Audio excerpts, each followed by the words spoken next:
এই দেখো আমার মেয়ে। তো তো দিন তার 4 দিন ছিল। ওকে স্নান করানোর জন্য এখানে নেওয়া হয়েছে। এখানে আমি ভিডিও করছি। ও খুব খেলছে।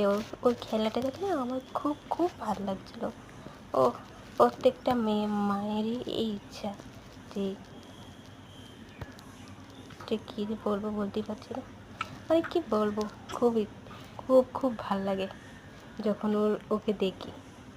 মানে প্রথম ওর মুখটা দেখবো বলে কত এক্সাইট ছিল, ওর কান্না হাসি, মানে কী বলবো। এই দেখো আমার সোনাটা এখন খেলছে। রোদের মধ্যে রেখেছি একটু। এখন স্নান করিয়ে আমরা ঘরে চলে যাব। তারপর আমি খাবো। আমি খাওয়া দাওয়া করে তারপর একটু রেস্ট করব। রেস্ট আর কি, যখন আমি রেস্ট করতে যাব তখন ও উঠে যাবে। আর ওর রেস্টের সময় তখন আমার ঘুম আসে না। আমাদের মায়েরা এই সারা রাত জেগে